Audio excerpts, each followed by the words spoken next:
As for intelligence increase, throughout history, there's been this general impression that stupidity was an incurable problem. Voltaire sort of summarized all thinking up until his time when he said that the only way to get an inkling of what mathematicians mean by infinity is to consider the extent of human stupidity. But that's because he was considering religious history. If you look at political history, you find that the stupidity doesn't tend to be quite so long-lasting.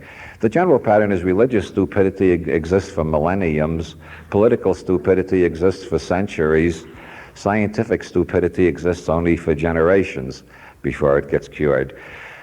So there are different ratios of recovering from stupidity depending on what method you're using. The theological method sort of guarantees that you can remain stupid indefinitely or until a major calamity forces a change. The political method allows you to remain stupid for many generations until you've antagonized enough of the world that they come in and sack your cities. And scientific stupidity only lasts until a generation is born bright enough to start asking basic questions again and not just following what the teacher tells them.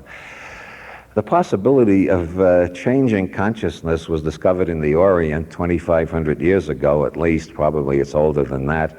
But techniques were discovered to quiet the mind, pacify the mind, remove emotional compulsions, and these were organized into the science of yoga. As John Lilly says, yoga is the science of the East, as science is the yoga of the West. Science is a yoga too. Science is a way of trying to reach an objective level in which your emotional compulsions and prejudices aren't twisting all the facts to fit in with your favorite reality tunnel. Science and yoga have a lot in common. The scientific worldview grew up in the West between 1500 and 1750, largely due to mystics who were known as Hermeticists. And one of the key figures of that period was Giordano Bruno, who was burned at the stake in Rome in 1600 for, among other things, teaching the Copernican theory that the Earth was not the center of the universe, but also on charges that he had organized secret societies to conspire to overthrow the Catholic Church. And there is some evidence that the secret societies Bruno founded are what have come down to us through various dilutions as Rosicrucianism and Freemasonry. This Hermetic scientific revolution between 1500 and 1750 saw theology as its enemy. And there was no conflict between Hermeticism and science. They were both based on experiment, find out what happens if you do this, and they were both opposed to the authority of the church.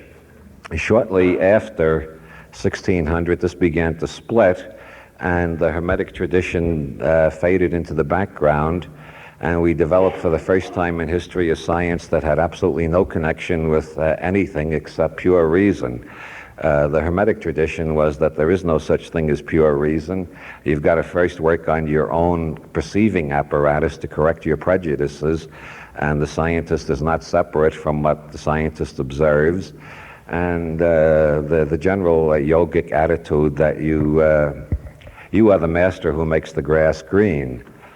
Western science lost that insight, and from Newton onwards, we had the idea that it doesn't matter who you are. If you follow scientific procedure, you'll find the truth. This began to break down after 1900 due to Sigmund Freud, who pointed out that even scientists are human beings and may have neuroses, and that scientific theories may be elaborate rationalizations for neuroses, and the influence of Karl Marx, who pointed out that no matter what you're theorizing about, it's a mirror of your economic status and what your economic goals are. And then anthropologists started coming back with reports about alternative reality tunnels, showing that no matter what reality tunnel you live in, the world will organize itself in your perceptions to be compatible with that reality tunnel. So science began to have data to look at science itself critically. This is what I think I squared really means. I don't think Leary understands the full meaning of the symbol he created. I squared means intelligence looking at intelligence.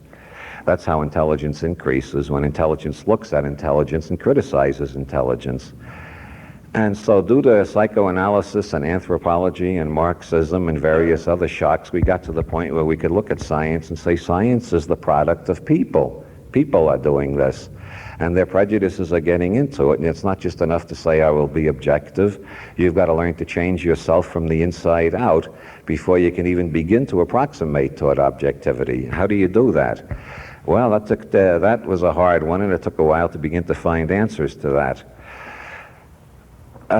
Wilhelm Reich pointed out that scientists can be so armored that they literally will not perceive what's in front of them. Reich used as a motto in several of his books, what is hardest of all? That which seems easiest of all, to see what is in front of your nose. The big change overcame when Albert Hofmann went for a bicycle ride one day after experimenting with ergot derivatives. I see that some people recognize St. Albert's name. And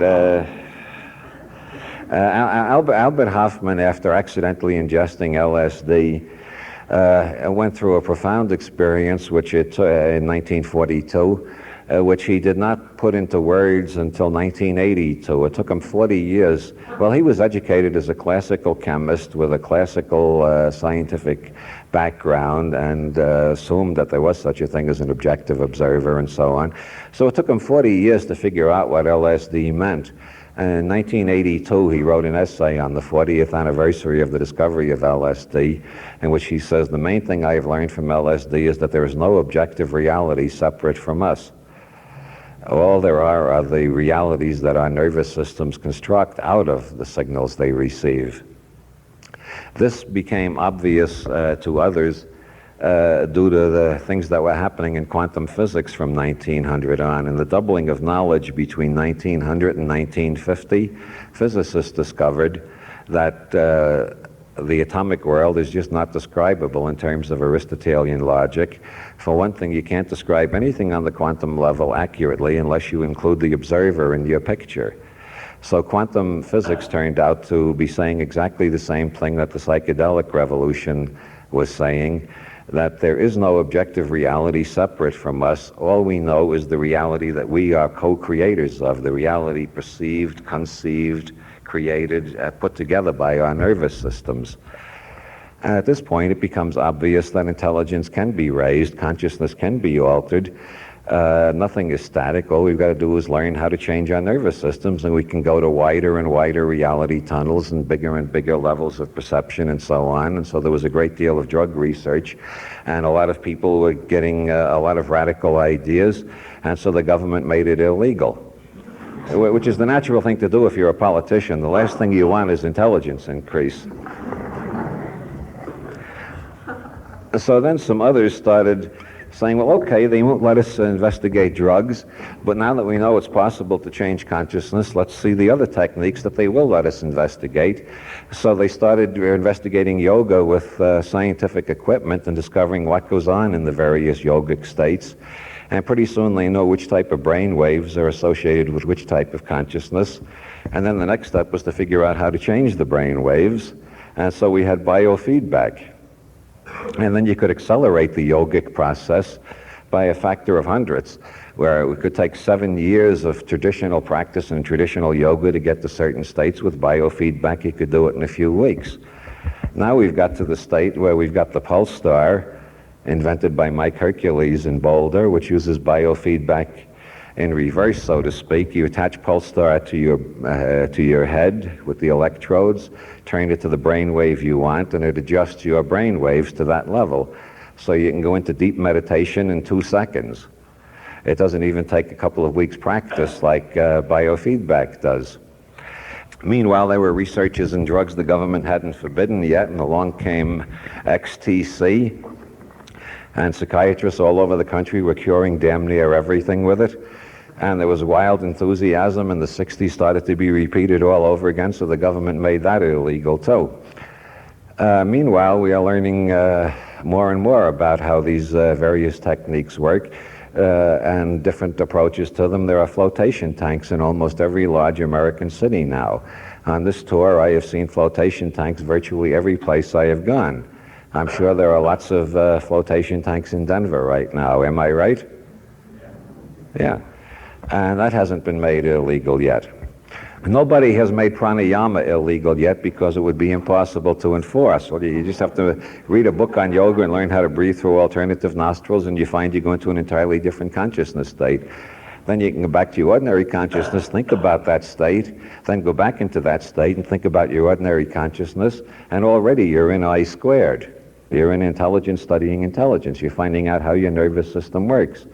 So with each decade since the 1960s, we are moving more and more to the place where we can change our nervous systems, change our reality tunnels, and make bigger and bigger reality tunnels. Once you look down at your reality tunnel, whether your reality tunnel is Ohio Methodist, or New York Jewish, or Marin County hippie, or Tokyo capitalist Zen Buddhist, or Iranian Muslim fundamentalist, once you get to the level where you're outside your reality tunnel looking down at it, you can compare reality tunnels, and then you're on a higher level of intelligence already, because you're no longer a conditioned mechanism just following the reality tunnel that was accidentally imprinted or conditioned, and you can start choosing between reality tunnels.